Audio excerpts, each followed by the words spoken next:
আসসালামু আলাইকুম।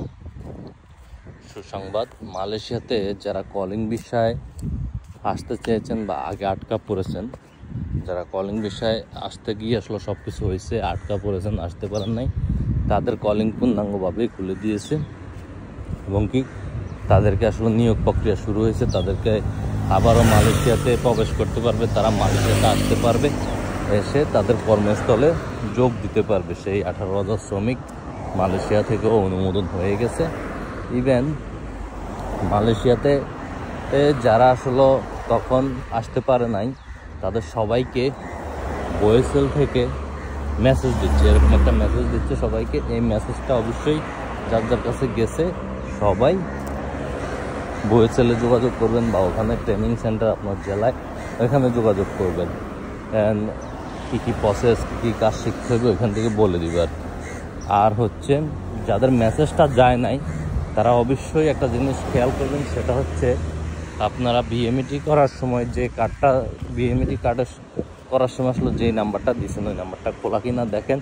আর যদি না হয় অবশ্যই আপনারা এখানে যোগাযোগ করেন, হয়তোবা সব তথ্য জেনে যেতে পারেন। আর যাদের খোলা আছে তাদের তো অবশ্যই মেসেজ আসছে, অনেকেরই মেসেজ আসছে, বিভিন্ন গ্রুপ বা সোশ্যাল মিডিয়াতে দেখা যাচ্ছে। সো আপনারা যারা এখনও মেসেজের অপেক্ষা আছেন তারা যোগাযোগ করতে পারেন ওএসএলের সাথে। আপনাদের আগের কলিংয়ে আসতে গিয়ে যারা আসলে আসতে পারেন নাই, তারা এখন যোগাযোগ করে ওখান থেকে সব কিছু প্রসেস করে কী প্রসেস আছে করে আপনারা মালয়েশিয়াতে আসতে পারবেন।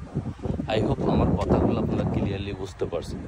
বিকজ এটা হচ্ছে, এই কলিং হচ্ছে আগের বছর, অর্থাৎ গত কলিংয়ে যে লোকগুলো আসতে পারে নাই মালয়েশিয়াতে, যে 18,000 কর্মী আসলে হঠাৎ করে কলিং বন্ধ হয়ে যাওয়াতে আসতে পারে নাই, তারা হচ্ছে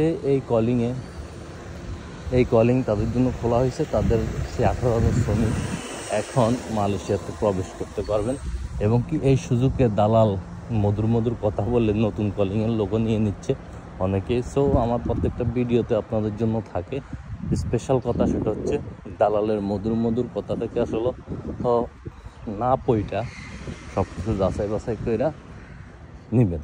দালালের মধুর কথায় পড়বেন, সর্বনাশ, সর্বহারা, সর্বশেষ হয়ে যাবেন। কারণ দালাল মধুর কথা বলে আসলে মানুষ পটায়া তার যা হাসিল করার তা হাসিল করে নেয়, যা আদায় করার তা আদায় করে নেয়। এ হচ্ছে দালালের কথা। সো দালালের মধুর কথা থেকে বিরত থাকবেন। আর ভিডিওটা অবশ্যই শেয়ার করে দিবেন, আপনাদের ভাই বন্ধুর জন্য জানতে পারে এই তথ্যটা। সো দেখা হবে নতুন ভিডিওতে নতুন ইনফরমেশন নিয়ে।